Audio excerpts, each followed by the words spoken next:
Lord must have attended many weddings in his time. And there is a scene here that I think that a lot of us can recall from the weddings that we have attended in our lifetime. You know how little girls, the little flower girls, get so excited about a wedding? And they're all excited, and when the day comes, they're all dressed up and they have their hair done, and they just can't wait for the wedding to begin. And unfortunately, by the time the wedding begins, they're knocked out. They're tired. And you go to the wedding hall and you find 2 chairs put together, and there's little Minnie, knocked out. She's sleeping. She missed the whole thing. I'm sure Jesus reflected on that in providing us with this parable. But the key to this parable is prudence, to be wise, to be prudent. Today, I am going to talk to you about prudence. We're going to look at it insofar as it is the first of the cardinal virtues. Then we'll talk about the application of prudence, but most especially to government and justice. Let's take a look at the cardinal virtues. Prudence, as I said, stands at the top of the cardinal virtues. Why? Because if you are not wise, not prudent, the other ones, they can be dangerous, because you have to know how to use justice and temperance and fortitude. You don't use them properly, you don't use them wisely, you're going to find yourself in a lot of trouble. Okay, so prudence is the one that informs us as to how the other cardinal virtues should be used. Let's just take first example. Prudence reigns over justice, okay? Now, justice means that we live according to certain standards. There are certain laws that we have, and they guide us through life. In the legal world, in the court system, we call it jurisprudence. That's a smart term, jurisprudence.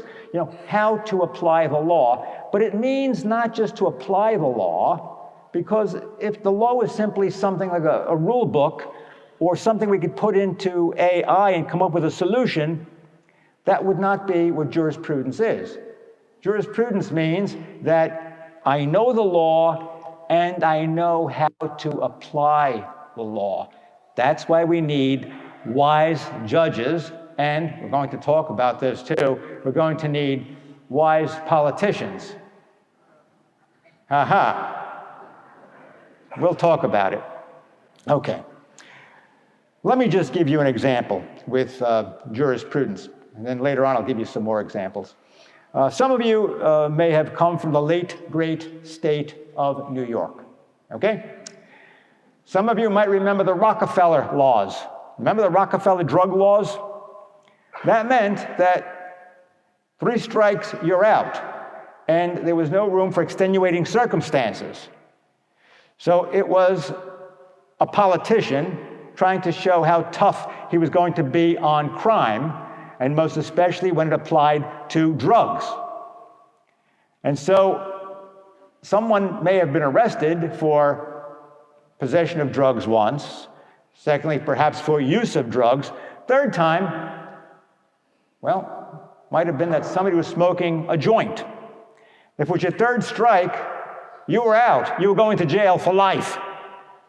Do you see how silly it becomes if you do not have the prudence with the jurists?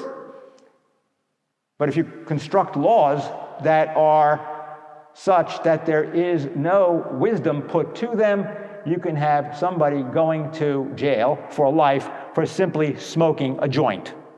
Okay. Let's go to the next one, and we're going to come back to jurisprudence. Next one is temperance. It means to be moderate in all things, right? It means that you're not going to lose it and cause more harm than good. So now let me tell you something that you already know. Snowbirds are back. And I hear people complaining to me all the time, oh, the traffic is terrible. Oh, they don't know what they're doing. They drive so slowly.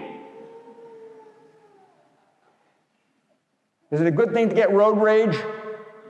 No. Suppose you get really mad and you say, crying out loud, I'm going to start honking my horn and I'm going to cut them off. You see how foolish that is. It is not wise to do that. It is imprudent to do that. It can cause more harm than good. First of all, it could rattle up some old people who are driving their cars slowly, like you, not like me. But you never know. Somebody who is driving that car slowly or maybe is a little bit lost, if you harass them enough, they may be packing a weapon and shoot you. So it would be very, very foolish for you to start trouble because somebody is driving slowly. Or maybe somebody cut you off. So temperance says, wait a minute, take it easy, be calm, all right, be patient. That's temperance, okay. And the last one is fortitude.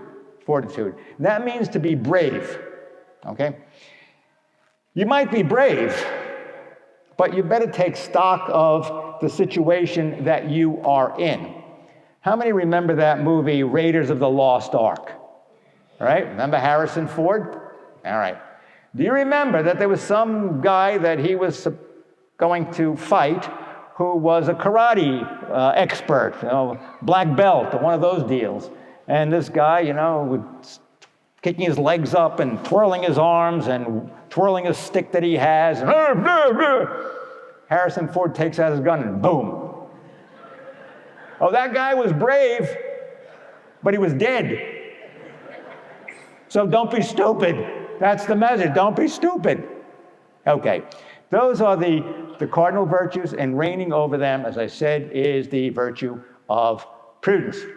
Now, let's talk more about jurisprudence, how the law reads and how the law should be applied, because it is for the good of society that laws are applied in a way that takes into account extenuating circumstances, and that the laws and the courts and the justice departments do not become politicized. We hear the word today, weaponized. And so it's something we have to be very, very careful about. All right. Some of you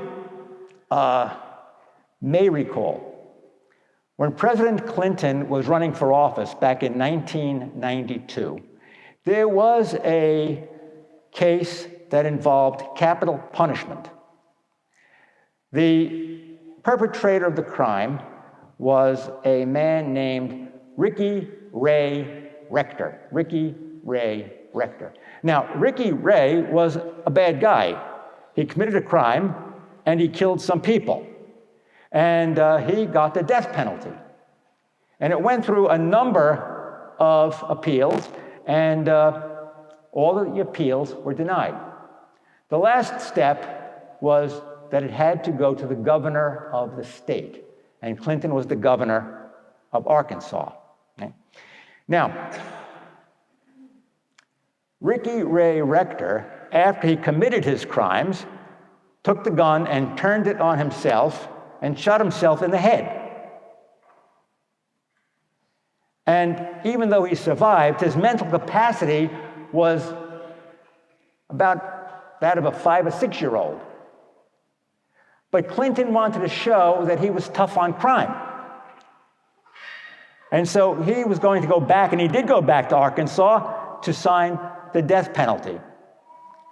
And those who knew Ricky Rector said they killed him in the electric chair, they executed him in the electric chair, but he didn't understand what was happening to him. And you should not be executing someone who does not have the capacity to understand what is happening to them.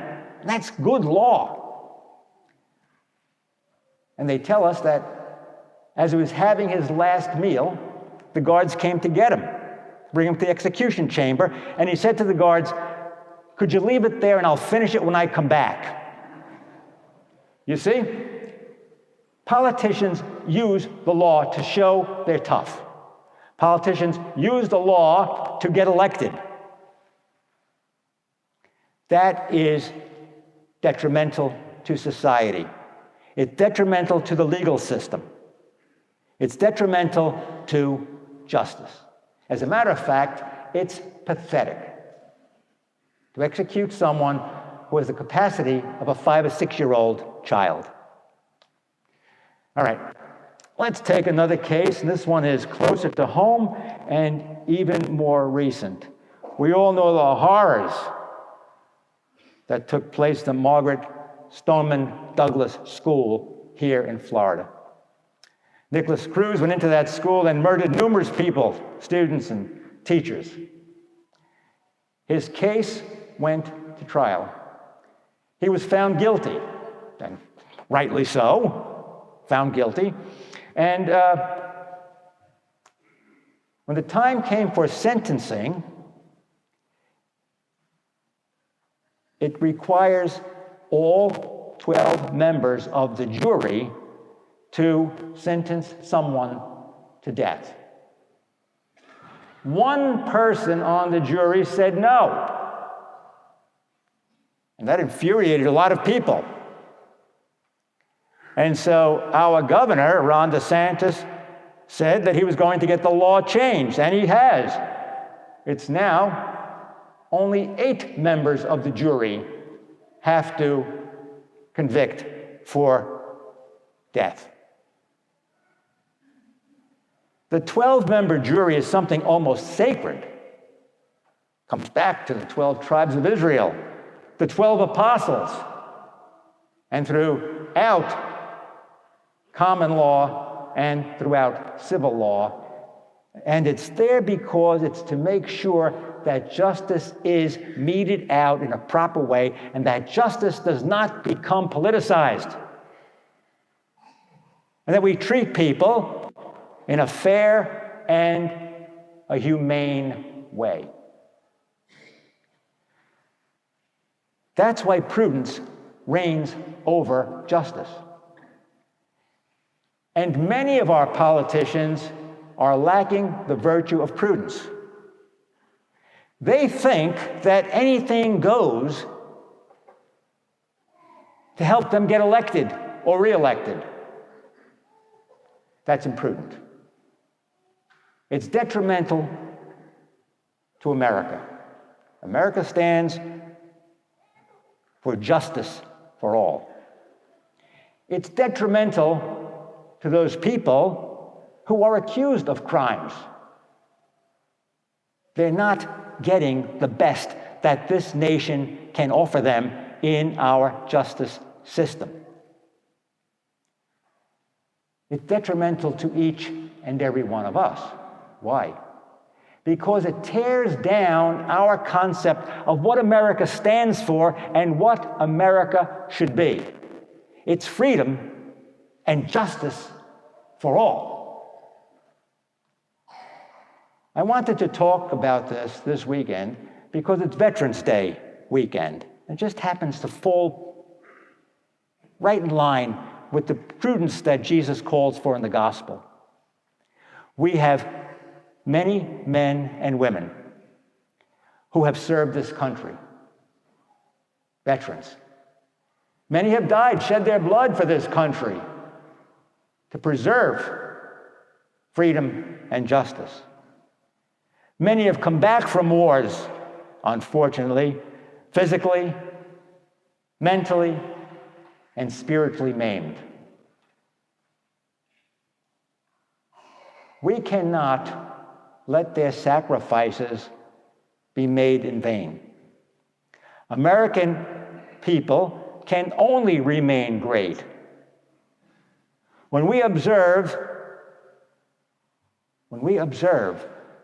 God's law and we apply God's law and the laws of the state in a just way.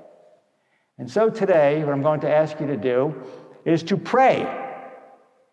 Pray for our politicians that they may see beyond their own ambitions and that they may be willing